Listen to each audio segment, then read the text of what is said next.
जयकारा लगाएंगे। बोलिए सरस्वती माता की जय।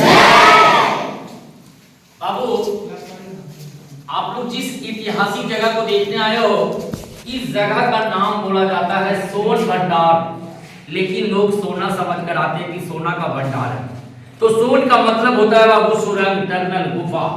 तो जहां से आपका गर्म पानी कुंड का झरना बह रहा है, उसी की जस्ट बगल से 565 सीढ़ी चढ़कर जब ऊपर जाएगा तो एक व्यवहारगिरी पर्वत है। उसी व्यवहारगिरी पर्वत के जस्ट बगल में सप्तर्षि गुफा और विपली गुफा है। तो जब भगवान बुद्ध को कुशीनगर में मृत्यु हुआ था, तो 3 महीने के बाद 500 बौद्ध भिक्षुओं के साथ प्रथम बौद्ध संगीति सभा मीटिंग किया गया था और बौद्धों का धार्मिक पुस्तक लिखा गया था। सुपिटक, विनय पिटक, अभिधम, मतलब त्रिपिटक की रचना मुनि व्यास जी के द्वारा किया गया था। तो उन गुफाओं से लेकर इन गुफाओं का संबंध रास्ता बताया गया है। तो ये दरवाजा का निशान दिखाई दे रहा है बाबू। तो ये दरवाजा प्राचीन जमाने से बंद है और इसी दरवाजा के पीछे जैन मुनि गौतम स्वामी भी तपस्या करते थे। तो राजा बिंबिसार का बेटा अजातशत्रु पैसे के लालच में राजगद्दी के कारण अपना पिता को झूले वाली कारागार में बंदी बनाकर तड़पा कर मार डाले थे। उनकी पत्नी रानी कौशल्या ने गुस्से में आकर सारा धन संपत्ति इसी गुफा के प्रांगण में जैन मुनि गौतम स्वामी को दान देने के लिए आए थे। लेकिन वो तो साधु थे, उनको धन का जरूरत नहीं था। वो अपनी तपस्या के बल पे पत्थरों की चट्टानों से दरवाजा को बंद कर दिया गया। तो जब अंग्रेज का शासन आया राजा बिंबिसार का खजाना जानकर, तो सामने वाली जंगला से तोप लगाकर तोड़ना चाहा, लेकिन टूटा नहीं, काला दाग होकर रह गया।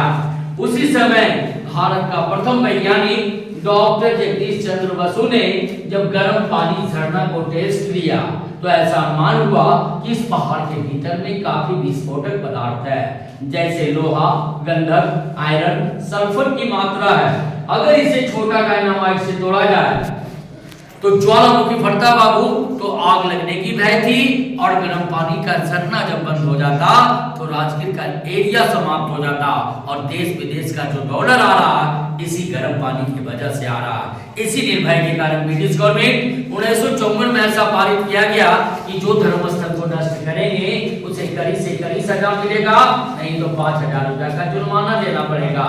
इसी कारण से इसे राज का राज रहने दिया। तो मुनि भैरव देव साधु ने क्या किया, ये दरवाजा खुलने का एक दीवार पर मंत्र लिख दिया। वो मंत्र का नाम था शंख लिपि, कि जो भी शंख लिपि को पढ़ेंगे ऑटोमेटिक दरवाजा खुल जाएगा। लेकिन भगवान की महिमा उस मंत्र के साथ क्या हुआ, तो थोड़ा सा पीछे चलेंगे आप लोग बाबू, आप लोग आएंगे। तो 3 बड़ी लाइब्रेरी थी, रत्न सागर, रत्न रंजन, रत्न लड्डी। इसे 1199 में जब बख्तियार खिलजी का आक्रमण होने लगा, तो उसी आक्रमण में सारी लाइब्रेरी में आग का चिंगारी भेज दिया गया, जो 6 माह तक इसकी पुस्तक जलते रहा। जब पुस्तक ही जल गया बाबू, तो खुलने का सवाल कहां से मिलता। इसी कारण से फुलसिल सिंह वन सिल का कोट भाषा में रह गया। इधर आए, स्वामी का प्रतिमा बनाया गया, माथे का सिंह, कोटी का सिंह, पैर, धर्मचक्र और शेर का निशान। नीचे गड्ढे से देखते तीर्थंकर पारसनाथ और नेमिनाथ का प्रतिमा मिला, लेकिन दोनों प्रतिमा कीमती था। जब से मूर्ति चोरी होना प्रारंभ होने लगा, इसे निकालकर नालंदा म्यूजियम की संग्रहालय में रखा गया। तो इसकी बगल वाली गुफा में चलेंगे, जहां पर भगवान का प्रतिमा और पाया गया। बगल वाली गुफा में आराम। तो ये गुफा जो देख रहा है बाबू, ये पूर्वी गुफा है।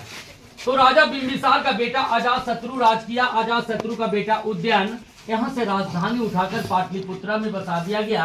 तो कालांतर में जगह खाली पड़ गया, यानी 1700 साल पूर्व मुनि भैरव देव साधु ने पहाड़ काट कर 2 गुफाओं का निर्माण किया, एक पश्चिमी गुफा और ये पूर्वी गुफा। दोनों गुफाओं के आगे छज्जेदार मंडप था, लेफ्ट राइट साइड पिलर, लेकिन 1934 की बिहार भूकंप में टूट गया। जब उसकी पत्थर बाहर किया गया बाबू, तो दीवारों पर तीर्थंकरों का प्रतिमा मिला। तो एशिया महादेश का 2 चाइनीज विद्यार्थी थे, फायान होएनसन साहब जब भारत भ्रमण किए, उनकी डायरी की रिपोर्ट पर जब इसकी खुदाई 1905 में किया गया, तो डबल गुफा मिला, एक पत्थर का और एक ईंटे का, लेकिन 1934 की बिहार भूकंप में टूट गया। ये दीवारों पर जो प्रतिमा देख रहा बाबू, ये जैन तीर्थंकरों का है। तो जैन धर्म गुप्ता काल पीरियड में एक धर्म से 2 धर्मों को मानते थे, दिगंबर और सीतांबर। तो जैसे में 24वें तीर्थंकर भगवान महावीर स्वामी जो कल्प वृक्ष के पास तपस्या किए थे, उनका प्रतिमा बनाया गया। उधर प्रतिमा जो देख रहा बाबू, 23वें तीर्थंकर पारसनाथ, अजीतनाथ, अक्षदेवीनाथ और नेमीनाथ का प्रतिमा मिला। लेकिन बख्तियार खिलजी ने सारे प्रतिमाओं को नष्ट कर दिया। तो आपका पुराना राजगीर बसाया गया बस स्टैंड के पास, जो अजात शत्रु किला मैदान के नाम से जाना जाता है। तो राजगीर का ओल्ड नाम बोला गया बाबू गिरिवर्ज। गिरी का मतलब होता है पहाड़, वर्ष में सुवासी। तो राजगीर 5 पर्वतों से घिरा हुआ है। फर्स्ट में आपका हो गया विपलाचल, रत्नागिरी, उदयगिरी, सोनागिरी और व्यवहारगिरी की नगरी में ये सोन भंडार गुफा है, सुरंगों का भंडार है। मैं दावा करता हूँ कि अंग्रेज सरकार इतना बेवकूफ नहीं था। गया से कोडरमा रेलवे लाइन बिछाया, 7 पहाड़ काट कर बम्बे बिछाया, तो ये पहाड़ काटने में क्या था। और नोटिस बोर्ड पर साफ लिख देता स्वर्ण भंडार, लेकिन सोन भंडार लिखा। ये कहानी बाबू, इसी कहानी के बाद मैं समाप्त करता हूँ। मेरा नाम हुआ रविशंकर उपाध्याय, टूरिस्ट गाइड राजगीर। जय हिंद, जय भारत। और मैं